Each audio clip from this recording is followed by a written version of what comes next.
Hello, everyone. Today I want to talk about a 1936 movie, and this is called Fury. This is starring Sylvia Sidney and Spencer Tracy, directed by Fritz Lang. This was Fritz Lang's first American film. This is the Warner release. I believe it came out in November 2021, so just a couple months ago. And it is a magnificent restoration. It looks absolutely, to my untutored eyes as always, it looked fantastic to me. And it's a very powerful film that has some modern day relevance. And the synopsis is that Spencer Tracy, playing an innocent man who, through the vagaries of fate, is falsely accused of a crime. He's incarcerated in a town in which the townspeople have a frenzy for vengeance, and a mob forms. The town itself becomes a mob. They're intent on lynching. The truth doesn't matter. They're told what the truth is, that all this evidence is circumstantial and there's no evidence. It doesn't matter. The individual consciousness have now been absorbed into the group conscious, and they seek their vengeance, their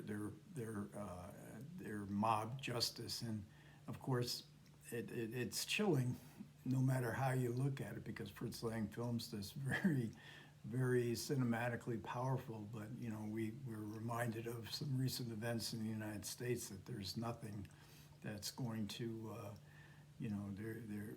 this kind of mentality will never go away, where the truth doesn't matter, and we have to do something about it above the law. Man becoming sort of a beast. And Spencer Tracy in this film is the accused, the falsely accused. He's playing sort of an average guy, an average Joe.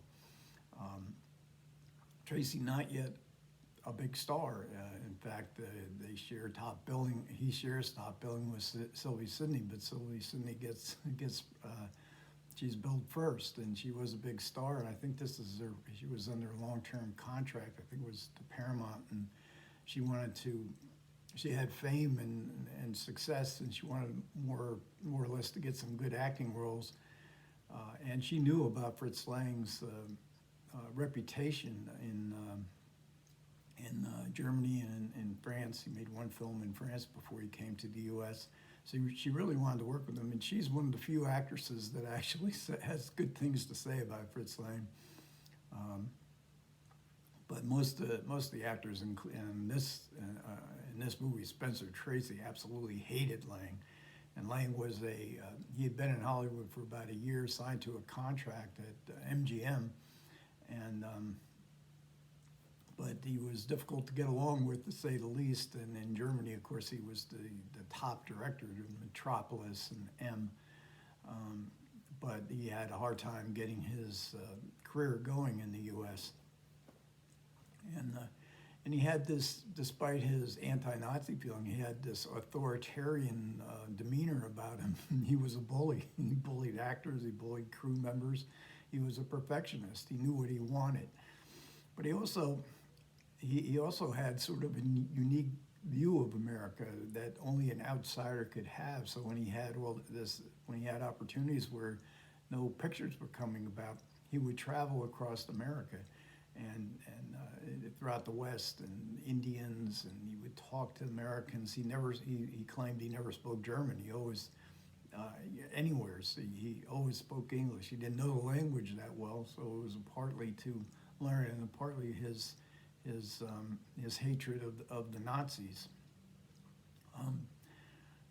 And so we get this typical Lang type movie where fate is dealt a bad blow to an average Joe sort of guy, and we have his revenge for what he's done. He's the trap and then the revenge. This is often the type of material that Fritz Lang was attracted to, and material that he does very well. I mean, there are some just beautifully shot scenes in this film.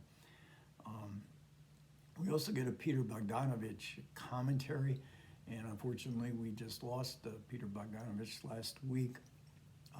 And he had written a book on Lang with based on some audio interviews that he did with Lang at Lang's home in, I think, 1965. So Lang's segments that pertain to Fury are interspersed throughout his commentary, which is kind of good to hear Fritz Lang. I think if you've ever seen Jean-Luc Godard's Contempt, you know what he talked like and his overall demeanor. Bogdanovich recounts that they had developed a close friendship, and then Lang got angry with him for not supplying the interviews to a German biographer, and they never spoke again. But Bogdanovich's account, based on Lang's memories, are basically legend as far as Fritz Lang's career goes. And if you read, I finished a couple weeks ago, I finished this biography by Patrick McGilligan on Fritz Lang's career, Failure of the Beast.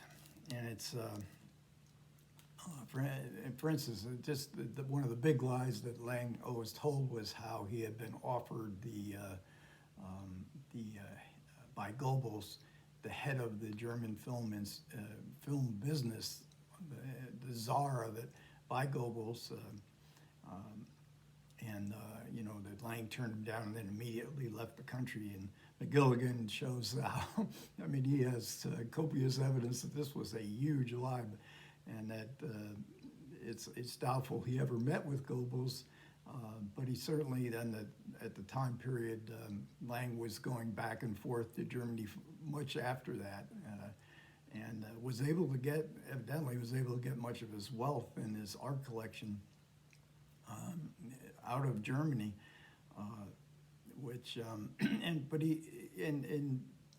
Lang was a director like many directors. He was an authoritarian. He had great power and he used that power.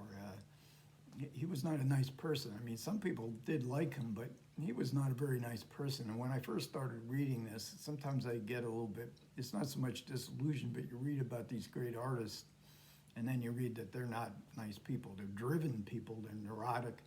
Perhaps driven, neurotic people are what you need to make great art. Can nice people make great art? Maybe they can. I don't know. But you learn, and there's things where a lot of the people in Germany think that he either accidentally or deliberately shot his first wife. It was eventually ruled a suicide, but his friends never bought that idea because he had a very sadistic streak in him.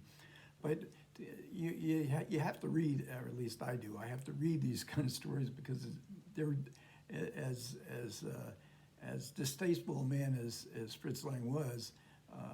It's a fascinating story, and it's part of film history. Lang himself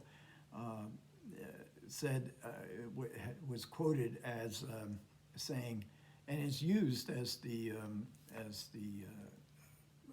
I don't know what you call it, in the opening of the book, a quote from Fritz Lang saying, "My private life has nothing to do with my films." And you get a good, in this book with McGilligan, you get a good dose of Lang's private life. But nevertheless, this is a powerful film.